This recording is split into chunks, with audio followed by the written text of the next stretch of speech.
Quero cumprimentar a todos agora, nesta hora, com a paz do Senhor Jesus.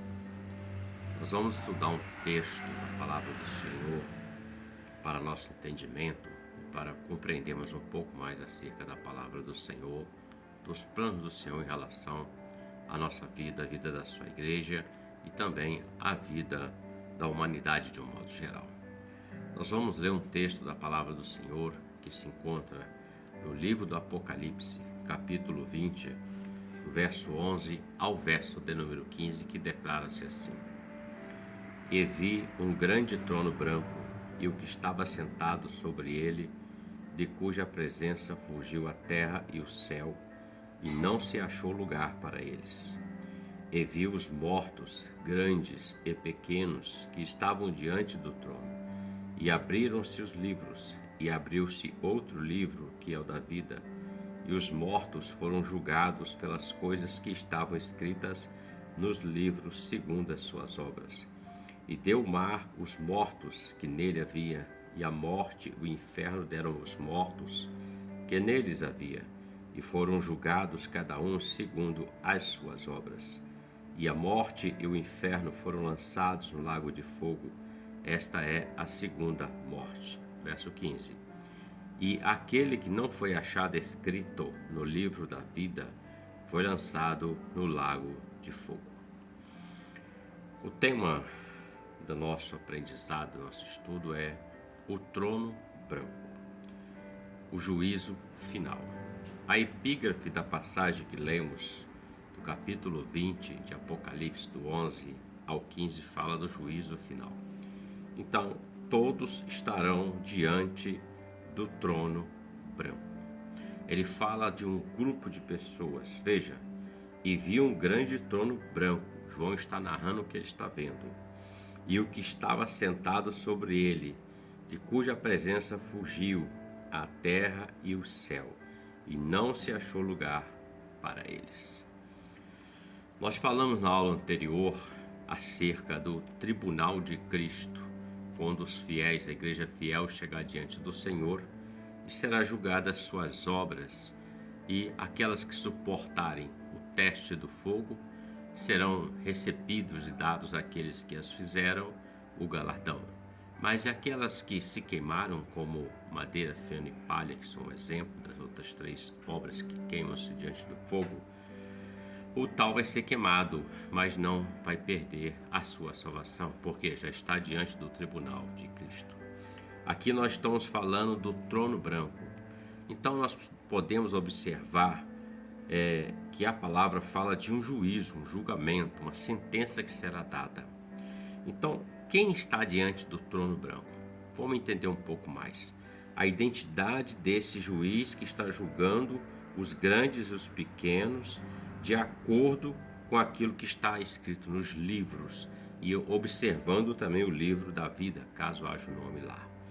Bom, Atos capítulo 17, do verso 30 ao 31, declara assim: Mas Deus, não tendo em conta os tempos da ignorância, anuncia agora a todos os homens e em todo lugar que se arrependam, porquanto tem determinado um dia em que com justiça há de julgar o mundo por meio do varão que destinou, e disso deu certeza a todos, ressuscitando dos mortos. Então, quem está sentado no trono branco? A identidade do juiz. Ele fala de um varão que está sentado para julgar todos que estarão ali passando. No Evangelho de João, capítulo 5, do 22 ao 24, declara assim: Também o Pai a ninguém julga, mas deu ao Filho todo juízo, para que todos honrem o Filho como honra o Pai. Quem não honra o Filho não honra o Pai que o enviou.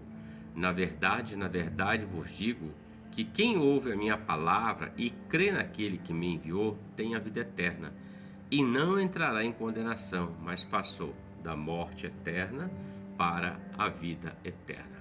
Então a palavra está falando de um juiz sentado no trono branco. E a identidade, ela aponta, pelos textos que vimos, já aponta quem é esse varão, porque o texto diz: eu vi um grande trono branco e o que estava sentado sobre ele, mas não cita o nome. Então nós podemos entender que neste trono está sentado o Senhor Jesus. Veja o que ele está dizendo. E também, no João capítulo 5, e também o Pai a ninguém julga, mas deu ao Filho todo o juízo. Então esse trono branco estará sentado o Senhor Jesus, que estará julgando os vivos, né? Viu os mortos, grandes e pequenos, que foram levados diante dele. Lembrando sempre que precisamos separar os eventos. O tribunal de Cristo foi para dar à igreja ou galardão ou não, mas o tal foi salvo. Aqui está toda a humanidade, é o juízo final. É o grande momento final onde vai passar diante do trono toda a alma, todo aquele que morreu e não reconheceu o Senhor como Salvador da sua vida. Então nós estamos a identidade, o próprio Senhor Jesus. Aí ele fala de uma outra classe, ele fala das pessoas que serão julgadas, né?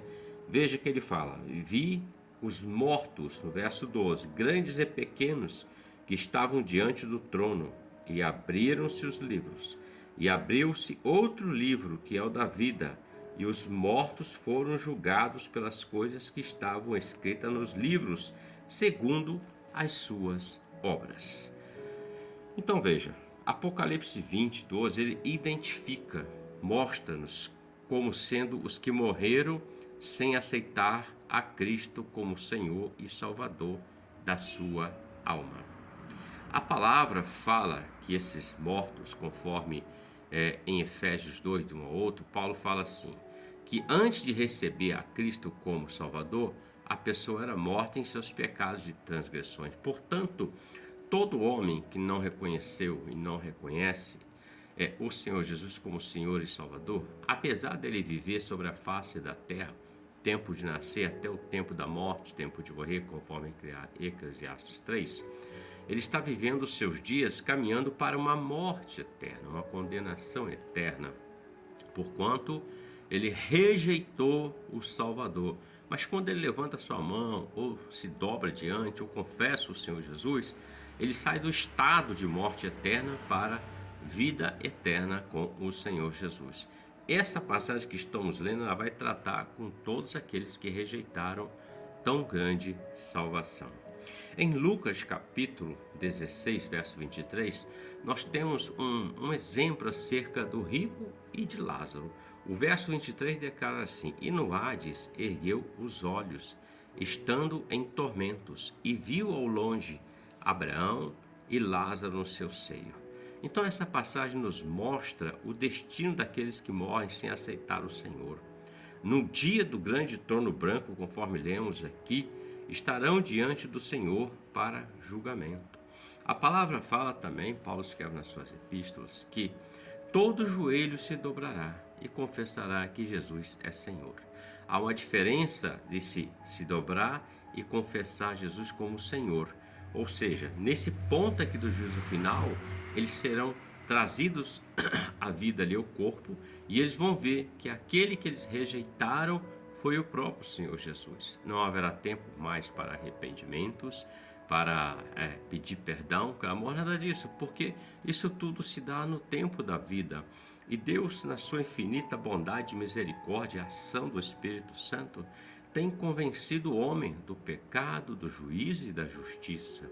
Isso já está definido.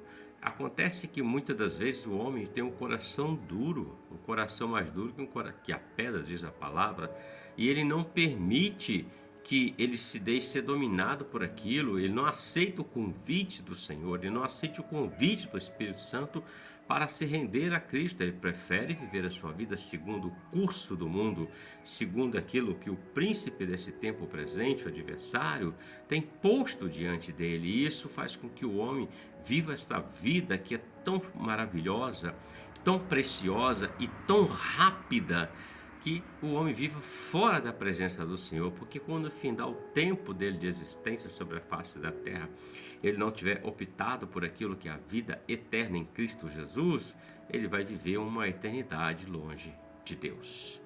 Pois bem, muitas pessoas insistem na concepção errônea de que no julgamento Deus vai comparar suas boas obras com as más obras. E se as boas obras excederem as más, então serão admitidas no céu. Isto é um erro. A salvação não tem a ver com a boa obra. A boa obra, ela faz parte da vida de todo ser humano, de todo cristão, principalmente porque conhece a verdade. Mas obra não salva ninguém, quem salva é Jesus. Exemplo simples, o moço lá do malfeitor da cruz no Calvário, ele não tinha boas obras para apresentar. No entanto, ele fez uma declaração, ele fez um clamor, um pedido, dizendo: lembra-te de mim quando entrar no teu reino. Jesus disse: ainda hoje estarás comigo no paraíso. Ele alcançou salvação, não pela obra, até porque as obras dele eram más. E ele mesmo disse assim para o outro colega dele que não reconheceu a Cristo e estava zombando, disse assim: nós estamos recebendo em nós mesmos aquilo que nos cabe, porque nós fizemos isso e esse é o pagamento. Mas esse aí não fez nada. Então ele alcançou, não por boas obras, e pelo perdão do Senhor, pelo sangue de Cristo que foi sobre ele e perdoou os pecados dele. As boas obras, elas, não importando quantas são, não poderão ajudar pessoas neste momento, essas pessoas que estão aqui diante do juízo final, que estarão, melhor dizendo, diante do juízo final, porque João está vendo algo no futuro que está muito próximo. Estão nos últimos dias da igreja sobre a face da terra, e vindo o arrebatamento, aí vai começar aquele período final dos 7 anos, que é outro assunto que poderemos ver mais à frente. Tito capítulo 3, versos 3 ao 5 declara assim: porque também nós éramos noutro tempo insensatos, desobedientes, extraviados, servindo a várias concupiscências e deleites, vivendo em malícia e inveja, odiosos, odiando-nos uns aos outros. Mas quando apareceu a benignidade e a caridade de Deus, nosso Salvador, para com os homens, não pelas obras de justiça que houvéssemos feito, mas segundo a sua misericórdia nos salvou pela lavagem da regeneração e da renovação do Espírito Santo. Então, tudo se resume em nossa escolha. Veja que a própria palavra, ela já define, na carta de Tito, fala disso, não pelas obras de justiça que houvéssemos feito segundo a sua misericórdia, ele nos salvou pela lavagem da regeneração, ou seja, pelo sangue do Senhor Jesus. Então, o conceito de dizer que eu sou uma pessoa boa, não faço mal a ninguém, mas eu rejeito a Cristo, eu não reconheço a Ele como Senhor e Salvador da minha vida, eu perco o benefício maior que Deus estabeleceu quando entregou o seu único Filho Jesus, para que todo aquele que nele crê não pereça, mas tenha a vida eterna. Então, boas obras não vão levar o homem ao céu, o que vai levar é Cristo Jesus, é o arrependimento, é reconhecimento. Então, tudo se resume na escolha. Em João 14, 6, nós podemos ler que Jesus fala assim: eu sou o caminho, a verdade e a vida. Ninguém vem ao Pai se não for por mim. O que Jesus está dizendo aos seus apóstolos é uma verdade, porque Felipe disse assim, Felipe disse-lhe Tomé: Senhor, nós não sabemos para onde vais, e como podemos saber o caminho? Aí Jesus disse assim: eu sou o caminho, Tomé, eu sou a verdade, eu sou a vida. Ninguém vem ao Pai senão por mim. Então, Cristo está dizendo para ele, o Senhor Jesus: é através de mim que vocês vão chegar lá. Não é através de boas obras. É um conceito errôneo dizer: importa que a pessoa seja boa sobre a face da terra. Isso é plausível, isso é honroso, e isso deve ser, e deveria na verdade ser, o que todo ser humano deveria fazer: ser uma pessoa boa sobre a face da terra. Mas isso não lhe dá direito à salvação. Cristo, pela palavra de Deus, estabeleceu o seu plano de salvação. O plano de redenção está estabelecido no sacrifício de Jesus no Calvário, quando ele entrega a sua vida. Muitos reconhecem isso, mas não querem aceitar a Cristo como Senhor e Salvador da sua alma. Preferem viver a sua vida do jeito que querem viver, segundo a sua vontade. Quando o homem reconhece a Cristo, ele vive nessa vida segundo a vontade de Deus. E Deus vai moldando o caráter dele pelo Espírito Santo, os hábitos dele, vai tirando aquela concupiscência, vai tirando aquela ferrugem, vai tirando aquele pecadinho, pecadão. Através da palavra, da ação do Espírito Santo, o homem vai conhecendo mais acerca das coisas eternas.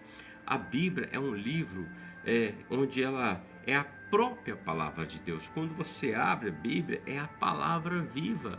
E essa palavra é o decreto de Deus. Ali está dito o que o homem deve fazer e o que o homem não deve fazer.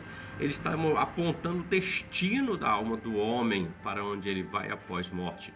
Porque, concordemos, a maior certeza que você e eu temos é que nós nascemos e estamos em vida. Mas vai chegar o momento em que vai expirar o nosso fôlego de vida. Você sabe, eu sei, não sabemos. Não sabemos quando vai expirar, mas sabemos que isso vai acontecer. E nessa hora, quando acontecer, de quem será a nossa alma? Onde nós vamos viver a eternidade? Com Deus ou longe de Deus? Com o Senhor Jesus ou longe do Senhor Jesus? Nos céus ou em outro lugar longe dos céus? São perguntas que nós precisamos refletir, porque elas vão falar daquilo que é eterno, daquilo que não se acaba, daquilo que dura sempre, sempre, sempre, sempre, não vai acabar. Então é uma escolha que vai definir o nosso futuro eterno, a nossa vida eterna, ou com ou sem Deus, com Deus ou sem Deus. Pois bem, então, quem será julgado? Toda a raça humana. Todos aqueles que rejeitaram a Cristo, já morreram, estarão aqui. E será ressuscitado, e ali eles passarão diante do trono e verão o juiz, que é o próprio Senhor Jesus, sentado no trono branco para julgar ali os vivos, né? Ele fala: e vi os mortos, grandes e pequenos, vivos porque eles foram ressuscitados. E veja que o termo fala de grandes e pequenos, não importa a classe de pessoas. Quando ele fala de grandes, pessoas muito conhecidas, pessoas muito estimadas, pessoas que se achavam até grandes sobre a face da terra, homens eminentes, homens à frente de nações, povos e tantas outras coisas. E os pequenos, aquele mais simples de todos, todos vão passar. E todos passarão de igual modo, de igual forma diante do Senhor, que é o justo juiz. Vamos seguir um pouquinho mais dentro do nosso estudo. Pois bem, veja, nós identificamos quem é o juiz e quem são os que serão julgados. Mas também nós podemos observar que ele fala do livro das obras dos homens. Ele está dizendo aqui: e abriram-se os livros, verso 12 ainda, os pequenos e os grandes, e abriu-se os livros, e abriu outro livro, que é o livro da vida, e os mortos foram julgados pelas coisas que estavam escritas nos livros segundo as suas obras. Quando ele fala morto aqui, ele não está falando que a pessoa está morta, não, ela vai ser ressuscitada, é o morto espiritual, esse é o sentido.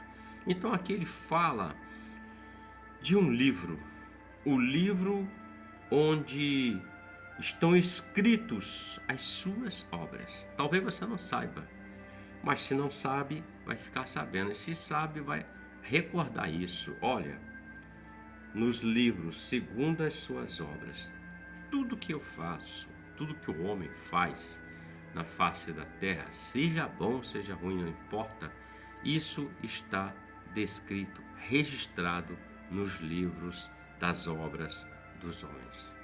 É o que o texto está dizendo, segundo as suas obras que estão escritas no livro das obras, podemos chamá-lo assim, intitulá-lo assim. Tudo que fazemos é registrado, mesmo aquilo que é o oculto diante dos olhos dos homens. Aquilo que se faz no escondido, como diz a palavra, o homem pode esconder tudo, de um ou de outro, de alguém, seu próximo, mas de Deus não se esconde nada. E a palavra fala que nada que está em oculto não há de ser revelado. E aqui é o grande dia da revelação. Então, através deste livro, todas as pessoas serão julgadas, grandes ou pequenos. As obras que elas fizeram. E essas obras aqui é para relembrá-las. Qual é o motivo pelo qual elas estão sendo lançadas no lago de fogo e enxofre, na segunda morte. Ele fala, verso 14, a morte e o inferno foram lançados no lago de fogo, esta é a segunda morte. Então, junto nesse lago de fogo, foi lançado essas almas aqui, essas vidas.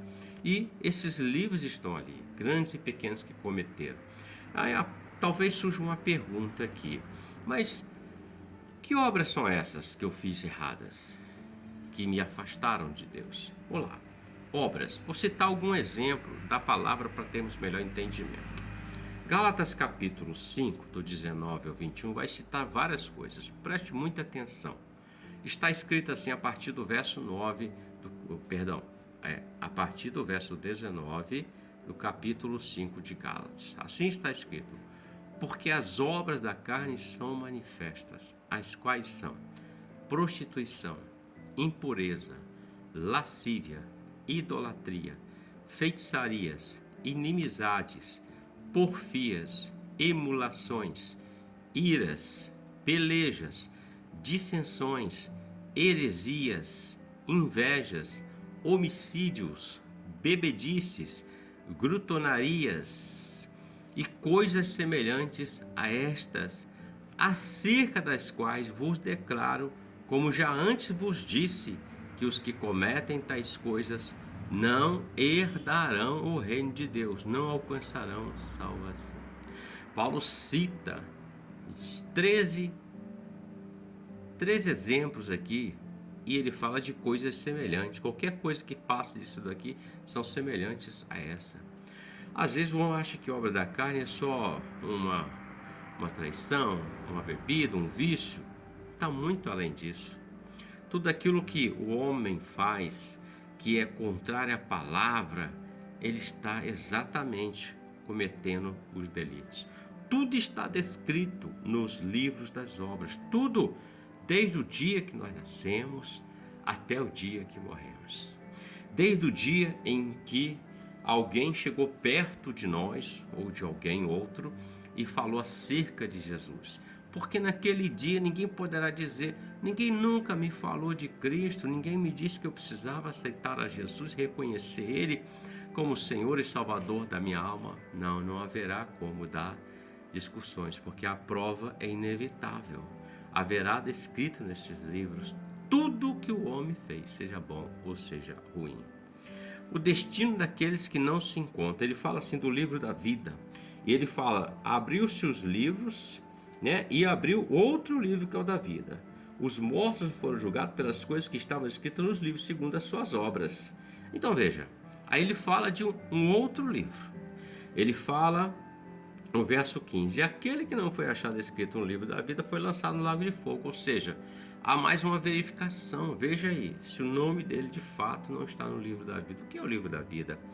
Toda vez que o homem reconhece e aceita Jesus, o nome dele vai para o livro da vida do Cordeiro, o livro da vida do Senhor Jesus, porque essa é a minha igreja, esses são os meus salvos, são esses que me reconhecem, me servem, me amam, e eles pagam alto preço nessa vida porque eles me amam. Então o seu nome estará escrito naquele livro da vida. Ele reconheceu o Senhor. Em Apocalipse 3:5, podemos assim refletir um pouco mais, diz assim: o que vencer será vestido de vestes brancas, e de maneira nenhuma arriscarei o seu nome do livro da vida. E confessarei o seu nome diante de meu Pai e diante dos seus anjos. O que Jesus está dizendo? Todo aquele que reconhece a Cristo como Senhor e Salvador, Jesus vai simplesmente confessar: esse aí, meu Pai, e vai citar o nome dele, é o meu servo, ele me reconheceu, ele aceitou meu sacrifício. Que honra será maravilhosa, maravilhosa. O capítulo 21, 27 também, ele faz menção: e não entrará nela coisa alguma, a cidade santa, coisa alguma que contamine e cometa abominação e mentira, mas só os que estão escritos no livro da vida do Cordeiro. É esse livro. Aqui em juízo final, vemos que se abre os livros da obra e abre um livro único que contém o nome daqueles que estão escritos no livro da vida do Cordeiro. Coisa maravilhosa, né? Pois bem, queridos, veja bem, os livros da vida que ele fala aqui, há 2 livros que aguardam pelo encontro de cada homem com Deus. Embora eles sejam semelhantes, também possuem diferenças significativas. O Novo Testamento se refere ao livro da vida 8 vezes. E embora o Antigo não o chame por esse nome, ele alude 3 vezes a um livro no qual os nomes estão escritos. O salmista, no Salmo 69, fala que os justos têm seus nomes escritos no livro da vida. Então já tem uma menção lá no Antigo Testamento, no Salmo 69, verso 28. E assim podemos perceber que se trata de um livro no qual os nomes dos justos estão escritos. Lembrando sempre, justos aqui não é a pessoa boa, vendo injustiça sobre a face da terra, mas é aqueles que foram justificados do seu pecado, das suas transgressões, pelo sangue de Jesus, por reconhecer o Senhor Jesus como Senhor e Salvador, por reconhecer o sacrifício de Cristo. No capítulo 13, verso 8, está escrito acerca de um livro semelhante, o livro da vida do Cordeiro. O Cordeiro é, sem dúvida, o Senhor Jesus Cristo, pois somente Ele é o Cordeiro de Deus que tira o pecado do mundo. João capítulo 1, verso de número 29. Então vejamos, querido, para entendermos bem o que Deus está falando aqui. Aqui é o juízo final, do capítulo 20, verso 11 ao 15, é onde toda a alma vai passar diante do trono branco. Os livros vão se abrir. Tudo que eu e você fizemos, tudo que o homem fez, tem feito e ainda fará, isso, os que vierem após nós, isso estará descrito nesses livros das obras. E é por essas obras feitas que serão julgados, e por não achar o nome escrito no livro da vida. A principal diferença entre os livros da vida e o livro das obras é exatamente isso. O nome não foi achado escrito no livro da vida. E aí vem as obras. Lembra aquele dia, delitos que foram cometidos? Olha, transgressão. Olha, quando aquela pessoa falou de Cristo para você. Olha, aquela mentira, seguir a idolatria. Tudo isso afasta o homem de Deus. Deus é único, é soberano. E Ele não dá a glória dele a outrem, a ninguém. Deus não divide a glória dele, mas Ele tomou uma ação por amor a você, a mim, a humanidade. Ele entregou seu Filho para que todo aquele que nele crê não pereça, mas tenha a vida eterna. Portanto, que através desse ensino, desse dia, o trono branco, o juízo final, possamos refletir mais sobre acerca da nossa vida. Não simplesmente a vida terrena, mas a vida espiritual. Aquela que vai romper tudo. A morte não terá força, porque Jesus já venceu a morte. O inferno não terá força, porque Jesus já venceu o inferno. Então ele pagou lá no Calvário o alto preço, entregando a sua vida, vencendo a morte, vencendo o inferno, para que você e eu e todo aquele que o aceita como Senhor e Salvador da sua alma tenham direito à vida eterna com Ele. A escolha é minha, é sua. A escolha do homem. É nesse tempo presente que escolhemos onde vamos passar. Tem um hino da harpa que diz: que destino terá a sua alma quando chegar o fim dessa vida? Quando o labor dessa vida findar, qual será o destino da sua alma? Reflita sobre isso. Escolha Cristo sempre. Cristo em nós, esperança da glória. Que Deus te abençoe e que através desse ensino abram-se os céus sobre você, sobre a sua vida, a sua casa, seu trabalho, seus negócios, seus sonhos, principalmente a vida espiritual. Deus te abençoe e que Deus nos abençoe por esta palavra, em nome do Senhor Jesus. Amém.